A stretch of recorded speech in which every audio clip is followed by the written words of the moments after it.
तो चलिए स्टार्ट करते हैं, है ना। मैक्रो इकोनॉमिक्स का ये चैप्टर है बजट, है ना। तो बिना डिले के हम स्टार्ट करते हैं। देखिए सबसे पहले आते हैं बजट में, है ना। बजट क्या होता है, तो अगर हम बात करें government budget is a statement, है ना। किसकी बात हो रही है, इसको हटा देना, है ना। गवर्नमेंट बजट जो है इज अ स्टेटमेंट। कैसा स्टेटमेंट है बेटा, तो यहां ध्यान रखना है expected receipt and expected expenditure of the government, है ना। मतलब गवर्नमेंट बजट जो है वो एक्चुअली में एक्सपेक्टेशन की बात कर रहा है, मतलब एस्टिमेशन की बात कर रहा है। गवर्नमेंट जो बजट बनाती है तो वो ये देखती है कि कितना एक्सपेक्टेड रिसीप्ट आने वाला है उसको, है ना, टैक्स वगैरह से या अदर सोर्स से गवर्नमेंट को कितना पैसा मिलेगा, और कैसे वो गवर्नमेंट उस बजट को, उस पैसे को, उस रिसीप्ट को वो एक्सपेंडिचर करेगी फॉर द कंट्री के डेवलपमेंट के लिए, है ना, डेवलपमेंट ऑफ कंट्री।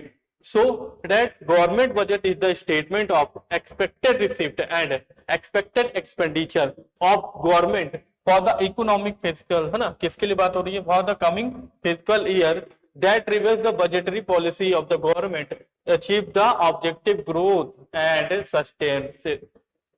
इसकी बात कर रहे हैं यहाँ पे। गवर्नमेंट क्या देखती है, जो कमिंग फिजिकल ईयर होता है ना, जो आने वाला साल है, उसके लिए वो क्या करती है, एक्सपेक्टेशन करती है कि गवर्नमेंट के पास कितनी रिसिप्ट आएगी और गवर्नमेंट कैसे उसको कंट्री के डेवलपमेंट के लिए क्या करेगी, एक्सपेंडिचर करेगी, है ना। और इस पूरे स्टेटमेंट को क्या बोलते हैं, तो इस पूरे स्टेटमेंट को बोला जाता है बजट, है ना, गवर्नमेंट बजट बोला जाता है। आई होप क्लियर हो गया होगा।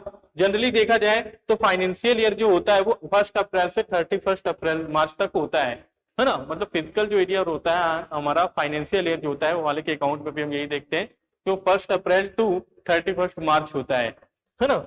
अब आगे देखते हैं कैरेक्टरिस्टिक्स ऑफ बजट। देखो एक बजट में क्या क्या कैरेक्टर्स होते हैं, तो पहला कैरेक्टर तो यही होता है कि ये एस्टिमेटेड है ना, नॉट अ एक्चुअल स्टेटमेंट, है ना। It is an estimated. Budget क्या होता है, एस्टिमेशन होता है, ये एक्चुअल स्टेटमेंट नहीं है, ऐसा कुछ एक्चुअल में नहीं हो रहा है ना। हम एक्सपेक्ट कर रहे हैं और उसके हिसाब से हम बजट क्या कर रहे हैं, मेड कर रहे हैं।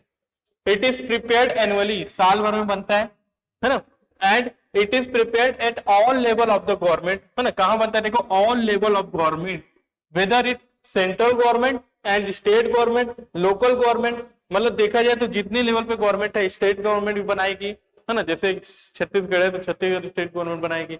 सेंट्रल लेवल पे बात करें तो इंडिया का भारत का अलग बनेगा, है ना। और अगर म्युनिसिपल लेवल पे जाए, लोकल गवर्नमेंट पे जाए, जैसे पंचायत वगैरह हो गया, तो यहाँ पर भी बजट उनका बनता है। Our state is restricted to the budget prepared by the central government also known as union budget. देखो हमारे जो सिलेबस में है हम ज्यादातर किसकी बात करेंगे, यूनियन बजट यानी कि सेंट्रल बजट की बात करेंगे। सेंट्रल गवर्नमेंट जो बजट बनाती है उसके ऊपर स्टडी कर रहे हैं, है ना। फिर उसके बाद एक और कैरेक्टरिस्टिक्स है द एक्सपेक्टेड रिवेन्यू। देखिए फिर आ गया क्या, एक्सपेक्टेड रिवेन्यू। एक्चुअल में ऐसा कुछ हुआ नहीं है, अभी गवर्नमेंट एक्सपेक्ट कर रही है, एक्सेप्ट कर रही है कि पीछे चल के, आगे चल के जो ईयर आने वाला है उसमें गवर्नमेंट को एक एवरेज इतना पैसा मिलेगा और फिर वो कैसे एक्सपेंस करेगी फॉर द कंट्री के डेवलपमेंट के लिए, है ना। So expected revenue and expenditure are planned as per the objective of the government. देखो जितने भी ये एक्सेप्टेड बोले एक्सपेक्टेड रिवेन्यू है या फिर एक्सपेंडिचर है जो गवर्नमेंट प्लान कर रही है, वो गवर्नमेंट अपने ऑब्जेक्टिव को बेस करके प्लान करती है ना। गवर्नमेंट ये देखती है कि उसको इन फ्यूचर क्या क्या ऑब्जेक्टिव है, क्या क्या डेवलप करना है, उसके अकॉर्डिंग वो प्लान करती है इसको, है ना। In India the financial minister, जो हमारे इंडिया की बात करें तो यहाँ पर फाइनेंस मिनिस्टर होते हैं, प्रेजेंट करते हैं annual budget of the government for its approval by parliament. ठीक है, देखो बजट कौन प्रेजेंट करता है, तो फाइनेंस मिनिस्टर प्रेजेंट करता है। ये पॉइंट कई बार बाइबो में पूछा जाता है ना। और एक्सपेक्ट कौन करता है, अप्रूव कौन करता है, तो पार्लियामेंट करती है। जो कंट्री की पार्लियामेंट है वो क्या करती है, इसको अप्रूवल करती है। It is approved by the implemented. और ऐसा नहीं है कि ये एज इट इज अप्रूव्ड हो जाएगा, इसमें अगर लगता है कि कुछ सुधार करना है तो अप्रूव इम्प्लीमेंटेड करने के बाद इसको क्या किया जाता है, प्रेजेंट किया जाता है। तो कहीं ना कहीं देखा जाए तो ये कुछ कैरेक्टरिस्टिक्स है किसके, हमारे बजट के, ये गवर्नमेंट के बजट के। आई होप ये तो सिंपल टर्म है, जनरली इतनी चीजें सबको पता ही होती है बजट के बारे में, है ना।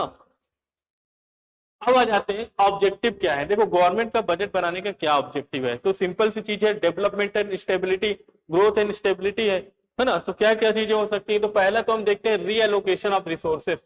देखिए गवर्नमेंट क्या करना चाहती है, सबसे पहले जो हमारे पास रिसोर्स होती है उसको डायरेक्ट करना चाहती है ना। और कहीं ना कहीं उसको क्या करना चाहती है, एलोकेट करना चाहती है, तो वो बजट उसके अकॉर्डिंग बनाती है ना। इट रिफर्स द, देखो direction of resources from one use to other, है ना। In India public and private sector play, देखो दोनों ही जो इंडिया की बात करें तो इंडिया की इकोनॉमी कैसी है, मिक्स इकोनॉमी है ना। तो यहाँ पर पब्लिक सेक्टर भी है और प्राइवेट सेक्टर भी है, और दोनों ही एसेंशियल रोल प्ले करते हैं किसमें, इकोनॉमी में, है ना। यानी कि इकोनॉमी की अगर डेवलपमेंट की बात करें तो ऐसा नहीं है कि सिर्फ गवर्नमेंट बस डेवलप कर रही है, प्राइवेट सेक्टर भी इकोनॉमी में बहुत कुछ इन्वेस्टमेंट करते हैं इंडिया में। तो दोनों का ही कंट्रीब्यूशन होता है इकोनॉमी के डेवलपमेंट में, है ना। However private enterprises always aim to, लेकिन अगर प्राइवेट इंटरप्राइजेस की बात करें तो वो ऑलवेज एक ही एम रखते हैं कि प्रॉफिट को क्या करें, मैक्सिमाइज करें, allocating resource those areas of production, और इसके अकॉर्डिंग वो क्या करना चाहते हैं, वो ऐसे एरिया में मतलब कि रिसोर्स का एलोकेशन करना चाहते हैं जहां से उनको ज्यादा से ज्यादा क्या मिले बेटा, प्रॉफिट मिले, है ना। Where they can earn higher return, क्योंकि वो क्या चाहते हैं, रिटर्न ज्यादा चाहते हैं ना। There are chance to an industry like alcohol में not promote where welfare of the people, देखो अगर इस पर बात की जाए कि सिर्फ अगर प्राइवेट सेक्टर को ही ध्यान दिया जाए तो जो अल्कोहल प्रोडक्ट है वो पीपल्स की हेल्थ के लिए अच्छे नहीं होते हैं, है ना। लेकिन अगर प्रॉफिट उसमें ज्यादा है तो गवर्नमेंट के, अगर यहाँ पे गवर्नमेंट इसका प्रॉपर एलोकेशन नहीं करेगी तो प्राइवेट सेक्टर सबसे ज्यादा क्या कंट्रीब्यूट करेगा, अल्कोहल पे, जो कहीं ना कहीं सोसाइटी के लिए क्या है, अच्छा नहीं है ना। तो अगर देखा जाए तो गवर्नमेंट जो है वो एलोकेशन करती है किसके, रिसोर्स का। देखो जब गवर्नमेंट बजट बनाती है तो बजट से प्रॉपर एलोकेट करती है कंट्री के रिसोर्स को प्राइवेट सेक्टर और गवर्नमेंट के बीच में, ताकि अच्छे से सस्टेनेबल डेवलपमेंट हो सके, है ना। फिर आ जाता है रिड्यूसिंग इनइक्वालिटी, देखो गवर्नमेंट का एक फोकस होता है कि इनकम और वेल्थ लेवल को क्या करे, इक्वल करे, है ना।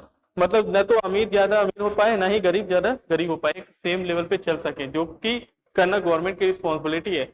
तो कहीं ना कहीं रिड्यूसिंग इनइक्वालिटी, गवर्नमेंट जब बजट बनाती है तो उसका एक ऑब्जेक्टिव होता है कि वो कंट्री में जो इनइक्वालिटी है इनकम और वेल्थ की, उसको क्या कम कर सके, कम कर सके, है ना। Economic inequality mean the inequal distribution of the income and wealth, है ना, बिटवीन डिफरेंट ग्रुप। अगर हम इकोनॉमिक इनइक्वालिटी की बात करें तो सिंपल सी चीज है, ये एक ऐसा स्टेज है जहां पर कंट्री के पीपल्स के बीच में इनकम को लेके क्या है, काफी गैप है ना। जो अमीर है वो बहुत ज्यादा अमीर है और जो गरीब है बहुत ज्यादा गरीब है। तो कहीं ना कहीं गवर्नमेंट का एक एम होता है कि वो इस इनइक्वालिटी को क्या करे, रिड्यूस करे, है ना, थ्रू इट्स बजटरी पॉलिसी। कैसे इंट्रोड्यूस करेगी वो इसको, बजटरी पॉलिसी से, है ना। So this policy place priority on the welfare of the poor, at the same time impose heavy tax on the rich. क्या करना पड़ता है गवर्नमेंट को इसके लिए, जो अमीर ज्यादा है ना, जो रिच पीपल है उनको वो टैक्स लगाती है और उनसे जो पैसा आता है उसको वो क्या करती है, डिस्ट्रीब्यूट करती है किस पर, पुअर पीपल्स पर, है ना। तो इस प्रकार से higher tax can be impose by the government in income earned by the rich and goods consumed by them reduce their income, so increase income of the poor, government to provide service, education and health। अगर देखा जाए इस तरीके से जो government जो tax लगाती है तो जो रिसिप्ट आती है उसका पैसा कहीं ना कहीं government health and service provide करती है, किसके लिए बेटा, पुअर सेक्शन के लिए। तो कहीं ना कहीं इनइक्वालिटी को मेंटेन करने के लिए गवर्नमेंट का एक ऑब्जेक्टिव होता है कि वो बजट इस तरीके से बनाए कि जो कंट्री के पुअर पीपल है उनको भी क्या मिल सके, बेनिफिट मिल सके, है ना। फिर आते हैं इकोनॉमिक स्टेबिलिटी। अब ये इकोनॉमिक स्टेबिलिटी क्या होती है, देखो इकोनॉमिक स्टेबिलिटी जो है वो रिफर करती है to a situation without significant fluctuation price level, यहीं पे ध्यान रखिएगा, है ना। अगर हम बात करें स्टेबिलिटी की तो इकोनॉमिक स्टेबिलिटी सिर्फ प्राइस लेवल को क्या करना चाहती है, उसके फ्लक्चुएशन को मेंटेन करने के लिए बात करती है। Of exchange rate in economy, the government ensure economic stability in the using किसको यूज करती है बेटा, रिवेन्यू एंड एक्सपेंडिचर, है ना। अपने रिवेन्यू और एक्सपेंडिचर के थ्रू क्या कर सकती है, इसको कंट्रोल कर सकती है। Stability can be achieved by the, है ना, protecting the economy from the effect of various trade cycle, है ना। जैसे हम ट्रेड साइकिल देखें तो ट्रेड साइकिल में 4 स्टेज होते हैं कि पहला स्टेज क्या होता है, बूम का होता है, फिर एक स्टेबल स्टेज होता है, फिर क्या होता है, डिप्रिसिएशन या डिप्रेशन का स्टेज होता है। तो कहीं ना कहीं बात करें कि ट्रेड साइकिल को मेंटेन करना है तो प्राइस को क्या करना पड़ेगा, फिक्स करना पड़ेगा, है ना। Boom, recession, depression and recovery, तो ये ट्रेड साइकिल है। तो कहीं ना कहीं अगर हम बात करें इस इनकम स्टेबिलिटी की तो गवर्नमेंट अपने बजट के थ्रू क्या करती है बेटा, इकोनॉमी में इनकम की स्टेबिलिटी करती है, वो प्राइस लेवल को स्टेबल करने की कोशिश करती है, जिससे क्या होता है, इकोनॉमिक में स्टेबिलिटी बनी रहती है। क्योंकि अगर चीजें अगर बहुत ज्यादा प्राइस बढ़ेगा, महंगाई बहुत ज्यादा आएगी, इन्फ्लेशन बहुत ज्यादा होगी, तो उससे भी क्या होगा, सोसाइटी पे उसका इंपैक्ट पड़ेगा। इसलिए गवर्नमेंट कहीं ना कहीं इकोनॉमिक स्टेबिलिटी को मेंटेन करना चाहती है और उसका एक ऑब्जेक्टिव होता है कि वो बजट ऐसा बनाए कि कंट्री में एक इकोनॉमिक स्टेबिलिटी मेंटेन रहे, है ना। फिर आते हैं ग्रोथ ऑफ द इकोनॉमी। अब देखिए ये सारा बजट किस लिए बनाया जा रहा है, इतने सारे पॉइंट पढ़ने के बाद हमको ये तो समझ में आ गया है कि गवर्नमेंट कहीं ना कहीं इकोनॉमी को क्या करना चाहती है, डेवलप करना चाहती है। So growth of the economy, the government अगर बात करें, the growth of the economy country depends upon the rate of the saving and investment. दो चीजें ध्यान रखना है ना, किसके ऊपर डिपेंड करती है इकोनॉमी की ग्रोथ, सेविंग एंड इन्वेस्टमेंट के ऊपर। This will further promote capital formation, production level, है ना, resulting in the rising countries national income. तो ये किसके ऊपर डिपेंड कर जाती है, कैपिटल फॉर्मेशन। देखो जब मैंने इनकम मल्टीप्लायर का चैप्टर पढ़ाया था तो मैंने बताया था कि कैपिटल फॉर्मेशन कैसी होती है कंट्री में, है ना। तो कंट्री में कैपिटल फॉर्मेशन के लिए सेविंग का होना बहुत जरूरी है, सेविंग के साथ साथ उस सेविंग का इन्वेस्टमेंट होना ही बहुत जरूरी है।